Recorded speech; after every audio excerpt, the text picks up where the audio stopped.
This is Healthcare's Missing Logic podcast, episode number 153. Today, our special guest is Lizzy Cangro. She's a nutritionist and a wellness coach, and she's the author of Reclaim the Rebel. And we talk about some rebellious acts that you can put into your life to transform your health and wellness. So you're not going to want to miss this.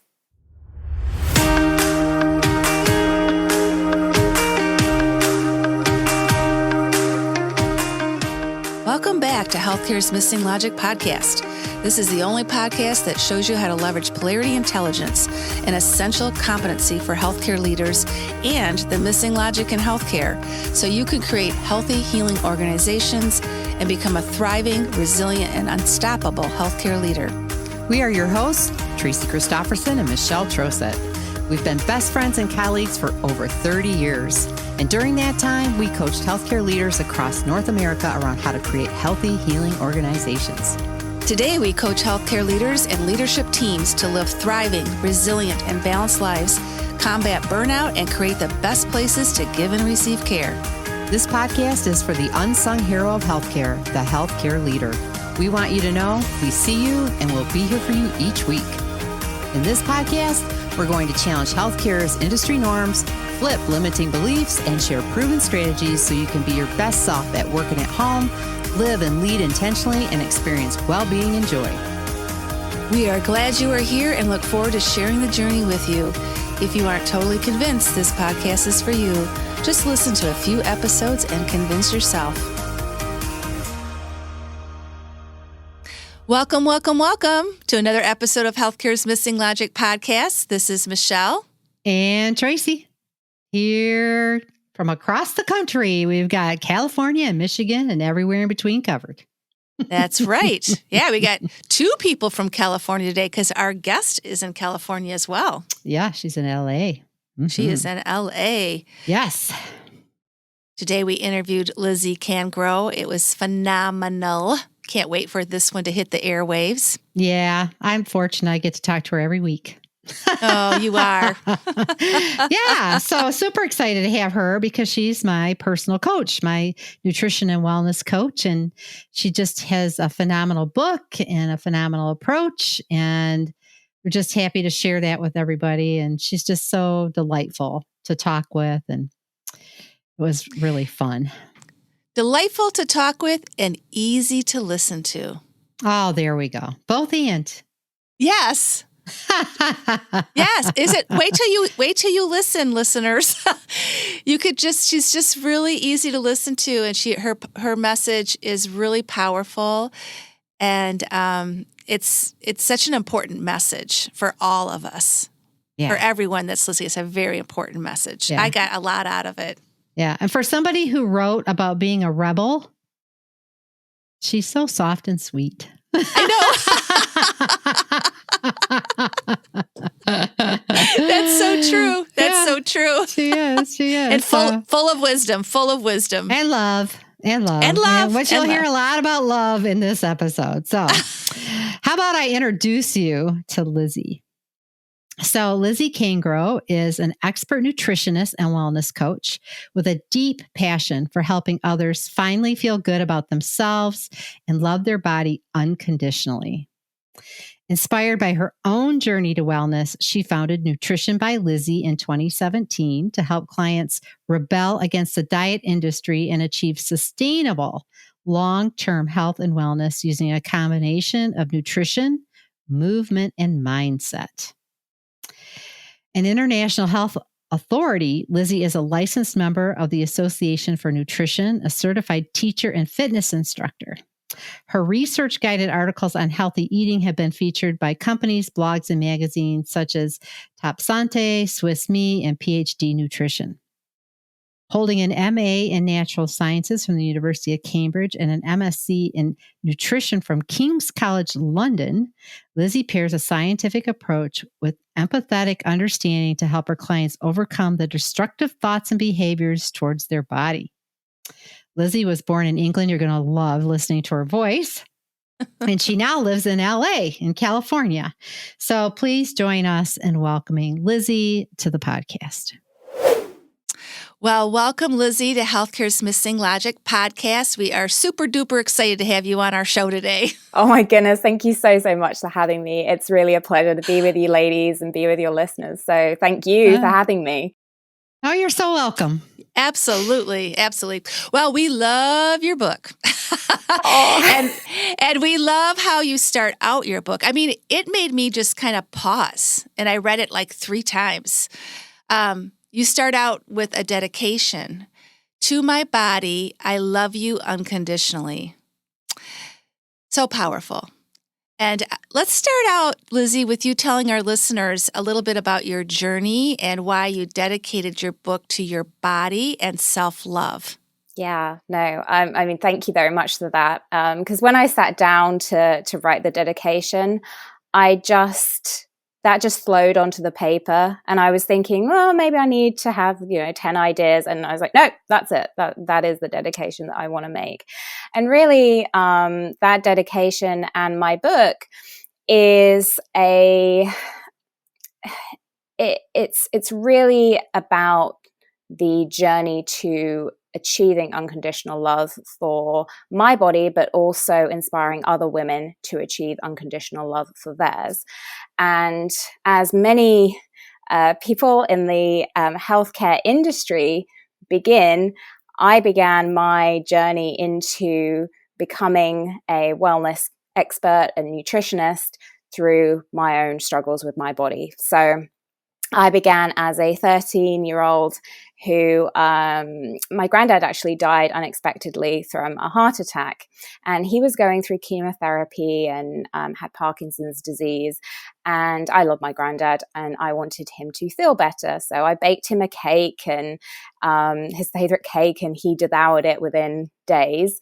And then a couple of days later, he passed away very unexpectedly of a heart attack. And I mention this in the book, and I say how that caused me to have a huge mistrust in myself and my ability to be healthy. And I somehow thought that this cake had contributed to my granddad's death. And so I started to read magazines and search out on the internet ways to be healthy so that wouldn't happen again. And as a result, I came across some really bad advice and became incredibly ill, and entered into this 10-year eating disorder that I mentioned. And really, that was the beginnings of my journey to rediscovering unconditional love for my body. Because as I also mention in the book, it's really about reclaiming that unconditional love for ourselves. Because as children and as babies, I should say, we are all born with that unconditional self-love. But our experiences of the world, the messages that we receive, cause us to lose that sense of unconditional self-love. So really, a lot of people come to me and say, well, how do I even begin to love my body unconditionally when I can't even accept it? And I say, well, it's something that you already had. It's just a case of reclaiming it. So what I do in my work and in the book that I produced, Reclaim the Rebel, it's really about empowering women to reclaim this natural right to having unconditional love for our bodies, using a combination of nutrition, movement, and mindset. Because as I mentioned, I began my journey with food. And as a result, I became a nutritionist, and then went on to train as a fitness instructor, and then went into the mindset piece a little bit later on. And I feel like all of those 3 things really holistically add up to something very powerful in terms of that reclaiming unconditional love for ourselves and our bodies. Oh, that's an amazing story. And I love how you just go back to love. That's where you start. That's the starting point. And it's just so powerful, Lizzy. And, we work with healthcare leaders, and we help them with dynamic balance in their life, because they, like everybody, deal with chronic tension, and they deal with trying to dynamically balance their personal life and their professional life, and also activity and rest. And we talk about self-care quite a bit with them, caring for themselves, caring for others. In fact, we just wrapped up a series of 3 podcasts around caring, and caring for self was the first of that series because we know it's critically important. And so I think there's great synergy with what you're doing and what we're bringing to healthcare leaders. And one of the outcomes that shows up for Tracy and I is they really do care about their health, and they know it's not top of mind all the time. They want a healthy lifestyle. They want to eat better. And so we're really looking forward for you bringing your wisdom and your journey today in the podcast. And of course, now Tracy, you're her personal coach, and she just loves you. I get to hear all about her time with Lizzy. And I'm a member of your squad now. So absolutely. But it's really quite, it's really quite a widespread, I think. Yes. I don't like to call it an issue, because when we say issue, it implies that we're broken, and we really are not. And that's something that I'm very big on preaching about, is that we are not broken. We don't need fixing. But it is something that we see so much, especially in the caring industries. So before I became a nutritionist, I was a primary school teacher. And like nursing, primary school teachers and teachers in general, I feel, are very naturally inclined to put themselves last, even though they know that it's important to look after their health and, get the nutrition, the movement, and, all of that kind of good stuff in. But it's very unnatural for them to go, oh, I'm going to prioritize this and put me first, as it were. So really, I want to say to your listeners, I completely get it. I completely understand. And I've seen it personally. And I've also seen it in my professional, my past life as a teacher. And really to me, it's a matter of self-worth. And we really do prioritize what we value, don't we? I mean, I think if I think back to university, when I was studying, I really wanted to achieve the top grades. And that was my biggest priority. And so I would burn the candle at both ends, eat anything out of the tin, because I really wasn't prioritizing my nutrition. I would stay up late. I would get up early in the morning.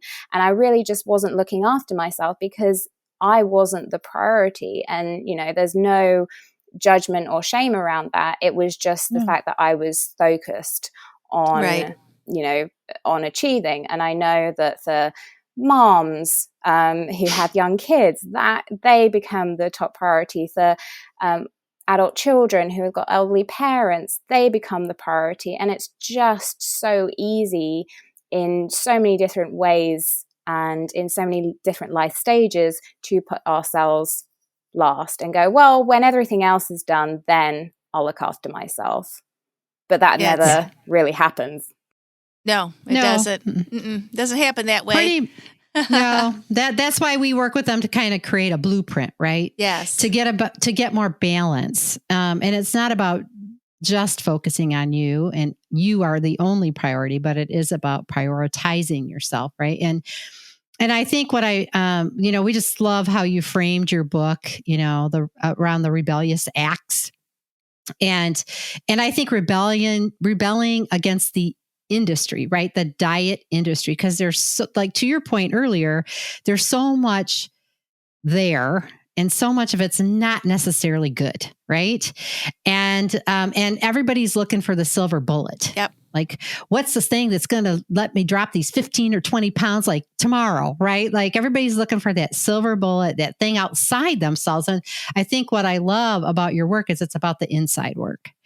It is about the love. It is about rebelling against those things that are not necessarily serving you, and really just to unconditionally love yourself and do the work, right? So we want to kind of talk about some of the rebellious acts. We can't go through all 12.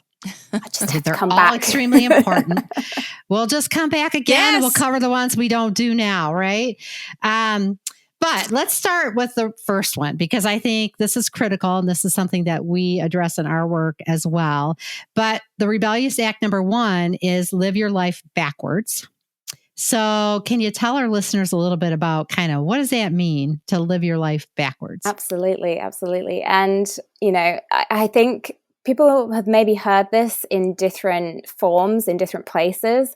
But to me, living your life backwards is essentially all about the identity that we carry and working from the identity of somebody who already has what we want in life.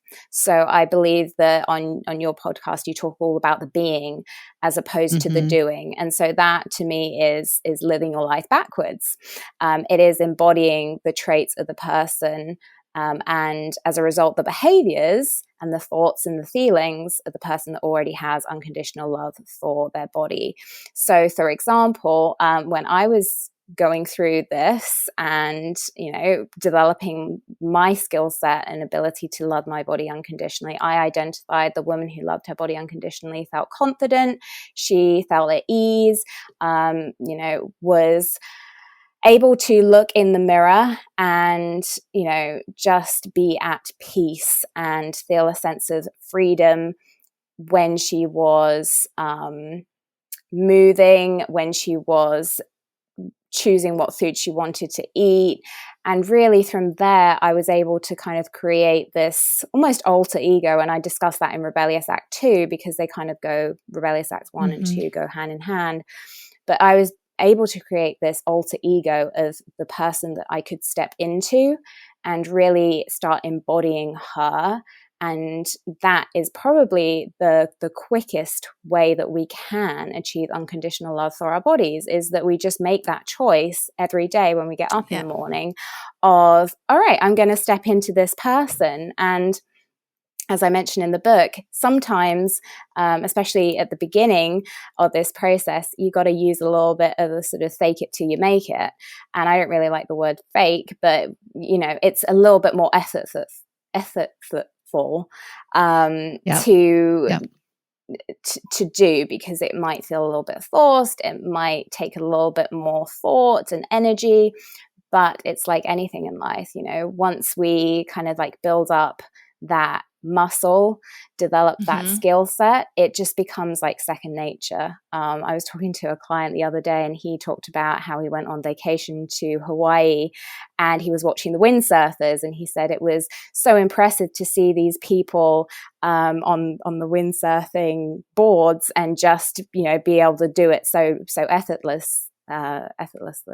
And then he was like, well, there were also these beginners who, oh my gosh, they were in the water all the time and they had to get back up on the boards, and you could see that they were spending so much energy doing this. And I said to him, I was like, well, isn't that a great metaphor for what we're doing? Yes, and he literally was taken aback, because it really is, it's not unique to achieving unconditional love for ourselves. It's the same with anything, it really does to just take practice, and it is a journey. So even if we're years into this and we have a day where we need put a little bit more effort into loving our bodies, that's completely normal. It's going back to where we're not something that needs to be fixed, and there's never a perfect ending. So really, going back to Rebellious Act 1 and what it's all about is that idea that every single day we can consciously choose to embody the identity of the person who loves their self unconditionally, and then make choices in terms of our behaviors and thoughts to make that a reality. Yeah, that took me back how you described that, to the whole notion of from novice to expert as a clinician or as anything. And I just thought that's so cool to say, what are you an expert at? I'm an expert at loving myself. Yeah. I mean, that's amazing. I mean, just imagine being able to say that to your girlfriend and just be like, guess what? I've become an expert in loving myself. Oh man. That's so Michelle. It's so Michelle. It is. It's perfect. Well, and I love that you used windsurfing because I used to windsurf. Oh, so I can totally get you spending more time in the water than you are on the board.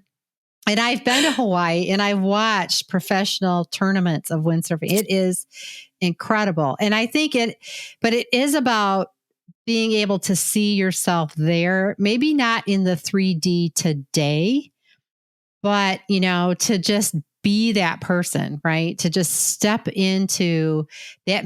I might not be seeing that today, but I will be seeing that, right? Like it kind of create that, that personal power that if they can do it, I can do it. Like there's just no reason not to, right? No reason not to. And just stepping fully into that. And I like how closely these two things are tied, the rewrite, because it's a story, right? That is me inside, may not be me outside in the mirror yet, right? But it's me on the inside. And so I like how you bring up the inner mean girl, because so much of our challenge is stories, right? It's just the stories we tell ourselves about who we are, our experiences. So talk a little bit about the inner mean girl. Oh yes, her. So our inner mean girl. Yes. Oh my goodness. So she kind of works hand in hand with the diet industry, because the story that we get from our inner mean girl is essentially the same story that we get from the diet industry. And that is, we're not good enough. And so going back to kind of like what I was saying right at the start, these experiences that we have are so normal, because just think about it. We're bombarded with these messages from the diet industry of you're not good enough, you're not slim enough, you're not healthy enough, you're not this, you're not that. And we also have internally our inner mean girl telling us the same thing. So no wonder there's so many of us go on our knees kind of going, well, how do I get out of this? How do I love myself? Because I deeply believe internally and externally that I'm not good enough. So the inner mean girl is essentially our inner critic. And she likes to tell us stories that keep us in line. And you might think that this is counterproductive and really annoying, and we just need to kind of get rid of her. But that's not necessarily the case, because what she's actually doing is she's keeping life predictable and therefore safe. So what she's doing is actually trying to keep us, trying to protect us, trying to keep us safe, as I mentioned. But that doesn't feel very good. Who wants to feel not good enough? Not very many people.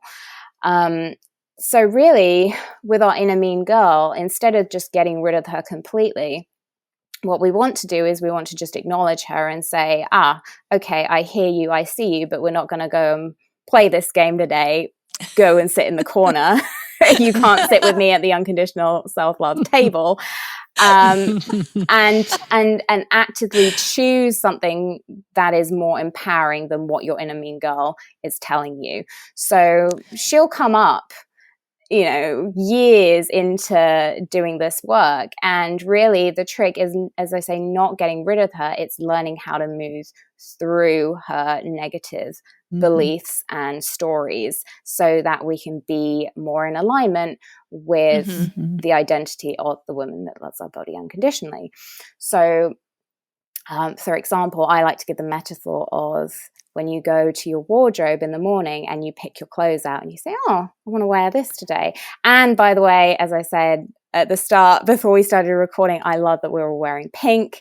That is amazing. So we all chose to wear pink today, right? Well, we can all choose our thoughts, just like we chose to wear pink. So we can choose to listen to our inner mean girl, or we can choose a more empowering story. And we can literally use that metaphor as a way of saying, okay, let's get back into alignment. What am I going to pick out of my closet today that feels good and that I want to tell myself? Because at the end of the day, we all have that choice. Yeah, I always love how simple it is, but we also know it's not always easy and it takes work, right? Absolutely. Yeah. It's a great analogy. Consistency. I think it takes consistency. It does. Right? Yes. I mean, I think sometimes we think it's difficult or hard, but really it's simple, but you got to be consistent. That's true. Yep. You just got to be consistent. What story do you want to choose about it? Is it a story about being hard? Or, as you say, consistency is very important. It's a consistency of habit. It's a thought habit. Yeah. Mm-hmm. Yeah. Mm-hmm. Right. Which makes it easy to be it. Right. So when you get this thought habits make things easier because they're subconscious. Right. You just do them. Right. So it becomes a part of who you are. It's like the love yourself in the mirror. Yeah. Mm-hmm. Right. Look in the mirror and tell yourself how much you love yourself. When you do that every morning, that's like one of the first things you do, and acknowledging who you are, acknowledging all the awesome things about your body, then that becomes a habit, and then it's just who you are. And then that becomes what you believe about yourself, and it replaces that other story. Just becomes second nature, like that windsurfer. Mm-hmm. Yeah. Well, you're changing it. You're changing it up, right? You're developing that muscle.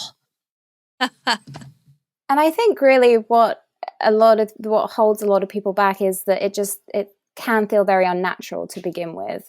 And sure, especially in the arena of body image and self-love, if we go even deeper, I think it's bandied around on social media and in the media in general, and people just kind of brush it aside as just a Instagram hashtag, and don't really have the tools to know how to actually follow through. Mm-hmm. Right. And so what I love about what you're doing is that you're providing these tools for self-care and self-love. And, only when we're able to have those tools can we really begin to embody and find it easy. Mm-hmm. Right. Yeah. Mm-hmm. So, that's our mantra often with healthcare leaders, is how important it is to put themselves first. And self-care is not selfish, and it's good, but it's just not in their DNA. Because as we started out the podcast, they're servers, right? That's where they go to. And one of the things I loved in your book is how you introduce love languages. And I've known about love languages, but you're the first person that has flipped it onto yourself. So I'd love for you to tell our listeners how you discovered that, what love languages is, and how you can also apply it to you to really help you on that self-love journey. Yeah, I mean, the 5 love languages is, it's a classic book by Gary Chapman. And if you haven't read it, then I absolutely recommend that you go read it, because it really is such a powerful tool to develop relationships with others as well as yourself. So Gary wrote the book originally to help couples in romantic relationships nurture and build more connection with each other, because we all communicate differently in terms of our love for one another. And so the 5 love languages are physical touch, words of affirmation, gift giving, acts of service, and quality time. So we all kind of communicate sort of to some extent with all of those things, but there's one primary love language that we tend to gravitate towards, and that we receive love the best. So for me, my primary love language is gift giving. I absolutely love showing people that I care through giving gifts. So Christmas is my absolute favorite. But my partner, my husband, his primary love language is physical touch. So by understanding our different love languages, Gary essentially argues that we can show our partner more love in their love language. So, for example, my husband may, start giving me more small little gifts as a way to show me that he loves me. And I may, give him more hugs as a way of showing love for him, because his love language is physical touch. So that's what Gary argues. He says that if we know our partner's primary love language, we can use this to nurture and deepen our romantic relationships. And that's why I started reading the book in the first place. I wanted my partner to feel loved. And as so many of us do, we want to nurture and care for those who we love.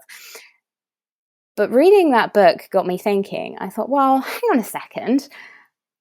If we can do this to our partner, why can't we flip this and turn this around on ourselves to show us self-love? And so I've altered the 5 love languages into your self-love language. So if your listeners want to go onto my website, it's nutritionbylizzy.com/quiz, I've developed a quiz where you can discover your primary self-love language.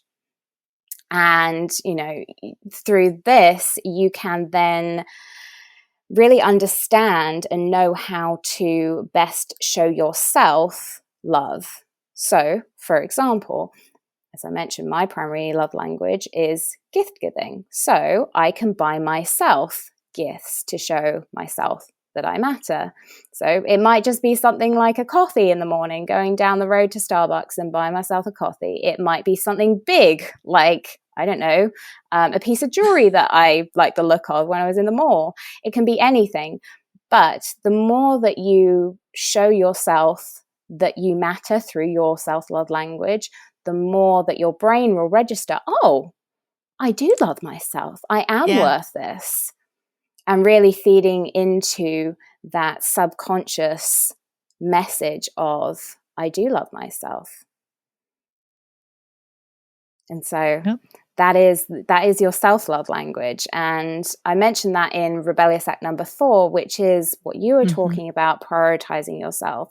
So I think that's a really neat way of prioritizing yourself without sacrificing your time, because time really is precious. The busy professionals, like those who I work with in the healthcare profession, teachers, so many of us, I get it, we're busy. So prioritizing yourself, as you say, doesn't have to be a selfish act. Right. It can be something very, very simple. And using your self-love language, I think, is a really unique but powerful and easy tool that we can use to show ourselves that we do matter.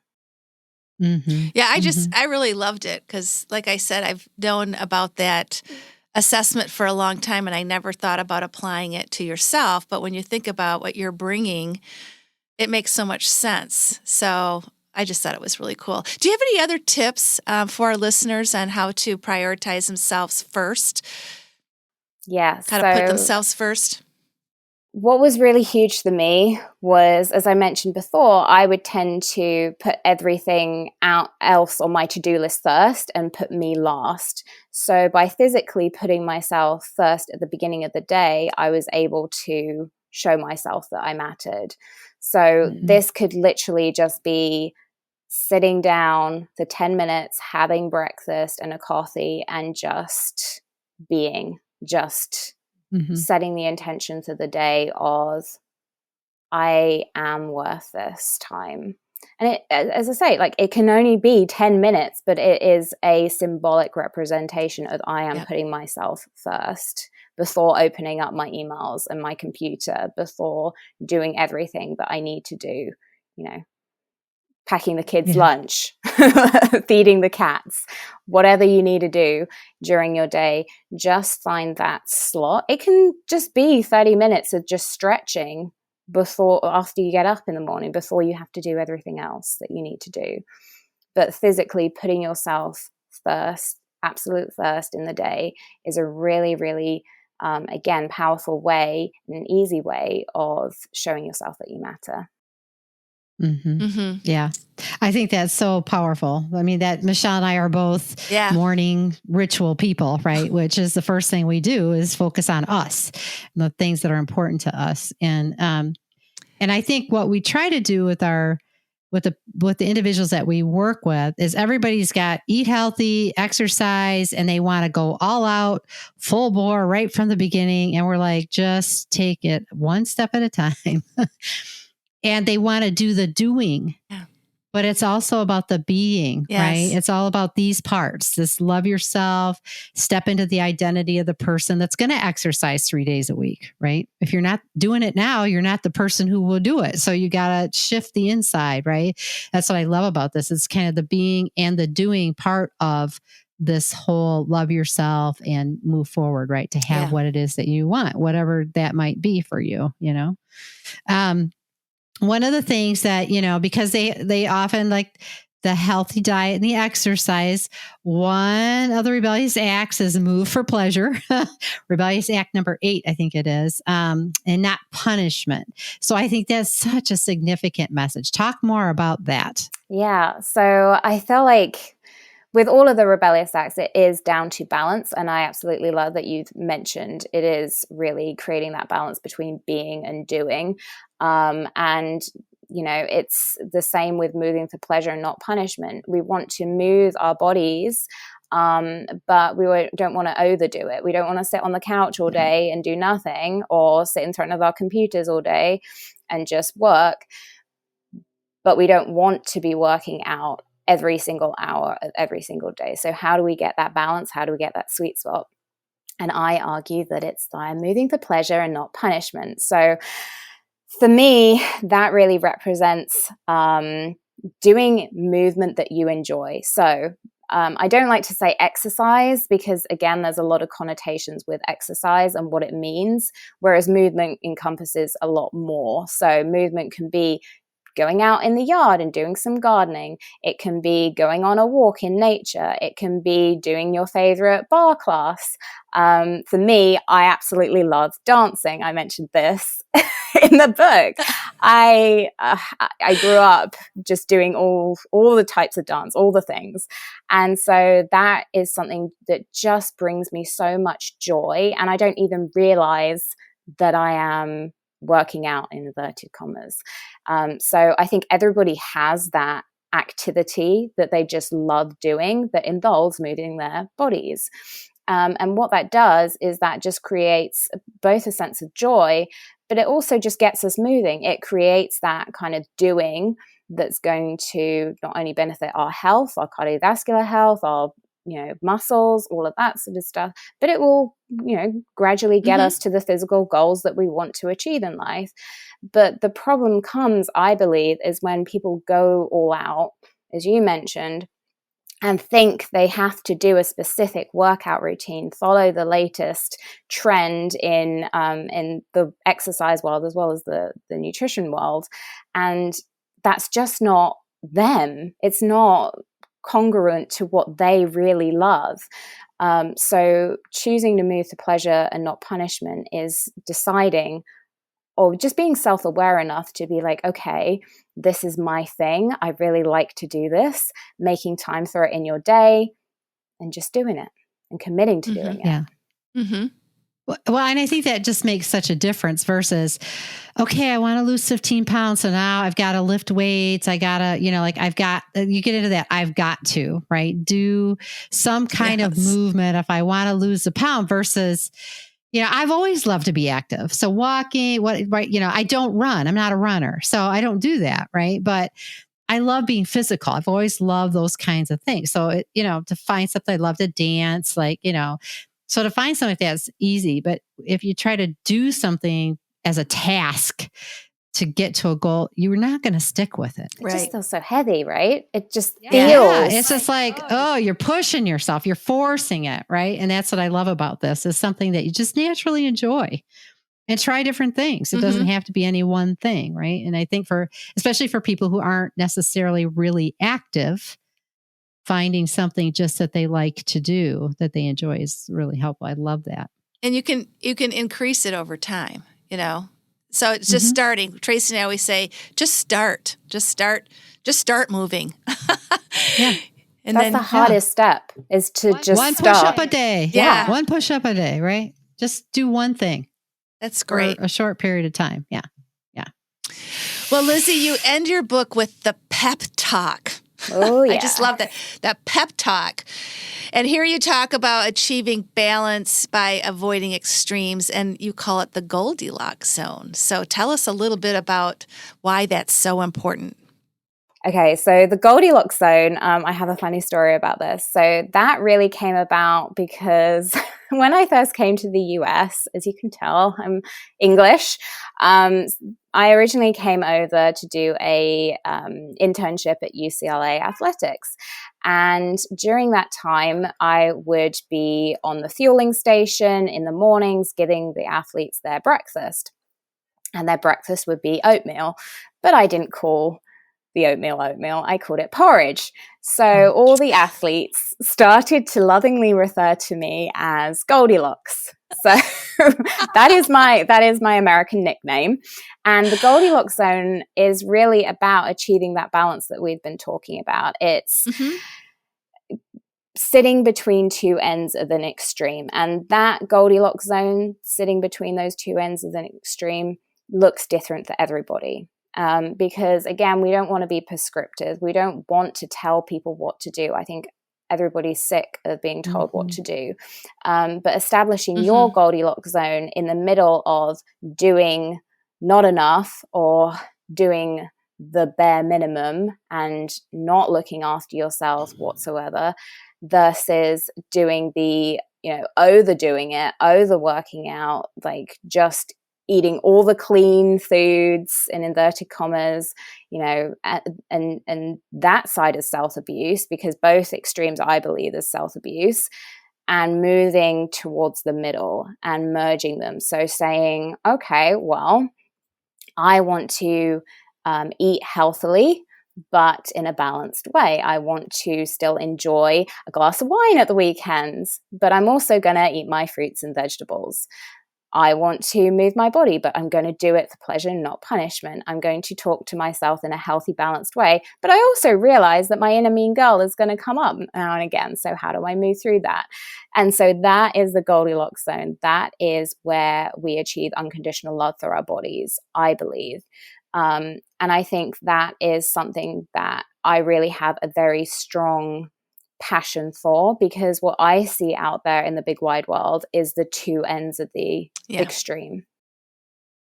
Yeah. And that's so related to the work that we do with healthcare leaders and understanding the interdependent values or pairs that do exist. And if you over focus on one to the neglect of the other, you're going to, and that extreme end, to your point, Lizzy, you're going to end up on the downside. You'll never achieve your goal, even though that's why you started working so hard at it. Well, and I think the thing I appreciated about this part too is this is about sustainability. Yes. And so that's, and it impacts everything in your life. When you have these elements in balance and you're, doing both, and you're doing the doing and the being aspect of this, right?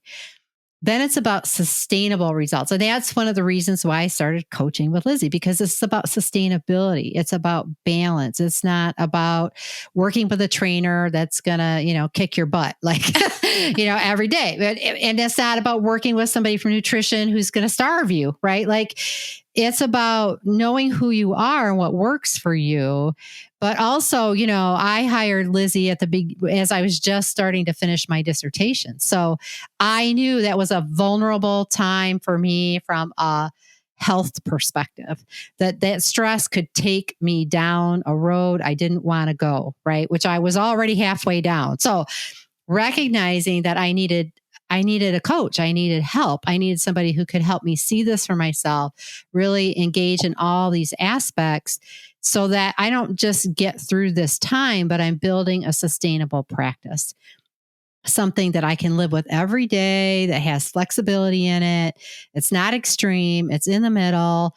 And and we've carved that out to be what I need it to be. Mm-hmm. So that's what I've really leveraging all of these, rebellious acts. So I just really, it's my plug for you. Oh, thank you. And it's made all the difference, because I'm at one of the most stressful times in my life. Yep. But I have energy. I feel confident. I feel good in my body. I'm I'm mentally strong, right? Which are all the things that I needed. So it's all that and a bag of chips, as they would say. Oh my gosh, that really does mean the world, because that is my purpose. But I have to give all the credit to you, because you're the one who is in the identity of the person being healthy and balanced and doing what you need to do consistently, as we mentioned before. And really what another aspect of this is, you know, as you mentioned, the sustainability piece. I always say to people, I do not want to see your face next year. I love you and I would, you know, I'd love to see you, but from working with you, I'm not here to keep you trapped. That is the exact opposite of what we're trying to achieve here, you know? And there's a difference, I believe, with personal development that gives you a sustainable blueprint and personal development that you take on as I'm still not good enough, and that traps you into thinking, all right, well, what about the next thing? Oh, you know, I'm back at where I was 6 months ago. Oh, I need to do this again and again and again.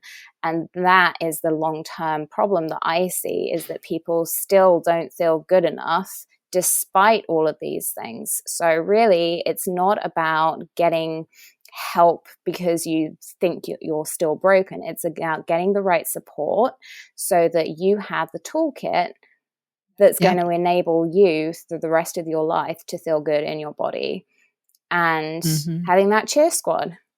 Because isn't it fun having a cheer squad? It's so awesome. I love it when people cheer you on. Yeah, it feels good. It feels good. It's like crossing the finish line and everybody's yay. Well, it's going to be all along the way. People are handing you water. Exactly. or oxygen, whatever it is you need. Yeah. Well, oh my gosh, this has just been so awesome. And now it's time for the missing questions, Lizzy. So, Mom and Dad, if you're watching this or listening to this. Dun, da, da, da. Now we're going to learn about Lizzy. No, it's nothing difficult. So, you know, we like to close just kind of asking about these, you know, a couple of questions. So here's your first one. What do you miss most about England? Oh, yes, I miss England a lot. So the last time I went back to the UK was September 2019. So it's been a while. So I think I miss my family and my friends over there the most. And what is absolutely lovely is that we're getting married in May, so some of my close friends and family are able to come over and get to see them again, which is really, really cool. And what I also really, really miss, I'm not going to lie, is the English food. I was going to say, do you miss fish and chips? I do. I miss it, and I miss it from the chippy. But there is a place just down from us in San Pedro called the Whale and Ale, and they do phenomenal fish and chips. So if you are ever around the area, then I highly recommend going to that, because there are some British pubs in the LA area which have sustained my cravings for British food. But I'm excited to go to a pub and have my chips and hang out with my friends and family again. Oh yeah, it's nothing like an English pub. Love it. All right, so here's the next one. What is your favorite food to cook or bake? Oh, that one's easy. I'm a breakfast girl. I absolutely love breakfast. I can eat it for breakfast, lunch, dinner, any time of day. Just hands down breakfast. That's my favorite. What's your favorite breakfast dish? I'll take it all. I just take it all. A little bit of everything. Favorite. Oh, gosh. Well, I guess something that I hadn't experienced until I moved over here was breakfast burritos. So I'm going to say breakfast burrito is my newfound favorite. Oh, yes. Yeah, those are really good. Yeah, I like breakfast too. Yeah, it's so good. Like, there's so much variety, right? Yeah. We were missing breakfast here in the house that I'm with my sister-in-law, my husband and I'm like, I don't eat that way, right? I don't eat breakfast like that. And so we had breakfast for dinner a couple of weeks ago, which was really awesome. Oh, that's amazing. It was just fun. Yeah. Yeah. So you could have it anytime, right? It was still healthy. Absolutely. Yeah. Oh, that's great. That's great. Well, now we're ready for our wrap-up question. And, we always like to end with a little polarity intelligence, Lizzy. And one of the things that we teach leaders is that when you look at a polarity, they are equally important, but all the two poles are equally important. But we have a preference pole. And so we're going to ask you a polarity, and we want you to tell us what your preference pole is, which one you kind of lean more towards and just who you are. Okay? You ready? Okay. I'm ready. All right. Spontaneity or planning?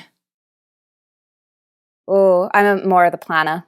Are you? Yeah, just naturally more of the planner. I like my diary. It goes in the planner, and if it's in the planner, it gets done. I'm just naturally like that organization. I think I've learned more to kind of be spontaneous. Luckily, my husband is a lot more kind of fly by the seat of his pants, and I'm more of the kind of planner. So that kind of brings the polarities together. Yes. But yes, I would still say planning is my MO. That's good. That's good. That's good. And Tracy and I, it's good when you're opposite. She's the planner, and I'm more spontaneity. We're opposite in every way there could ever be. I swear to God. We become more aware of that every day. How opposite we are. But how good it is, right? It is. It's just a balance. You need that, right? Because both are important. It's really important. So just like peanut butter and jelly. Yes. We are. That's what Patty calls us. Peanut butter and jelly. Oh, Lizzy, it's just such a pleasure to have you here sharing your gift with the world, and congratulations on your book. It's phenomenal. And I'm so proud of you and what you're doing, and just this unique perspective and approach. And it's so needed. And just thank you so much for being here with us. Oh, no. Again, thank you so much for having me. Yeah. Just amazing to share this space with you and your listeners. So thank you. Yeah, and I appreciate just learning from your journey and just how you brought different perspectives and different tools forward. And thank you for sharing the quiz with our listeners. I'm really excited about that as well, and look forward to seeing you in the future. I know we'll be connected for a long time. Yes, we will. Yes, I hope so. Yeah. So for our listeners, we are so grateful that you're here, that you got to meet Lizzy, and we will see you on the next episode of Healthcare's Missing Logic podcast. So stay safe and stay healthy and love yourself.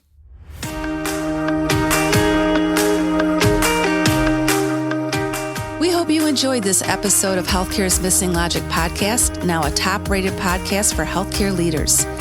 Please share this podcast with other healthcare leaders and anyone else you think would benefit. We are certain that if you found value in it, they will too. If you haven't already done so, please hit that subscribe button so you don't miss any episodes.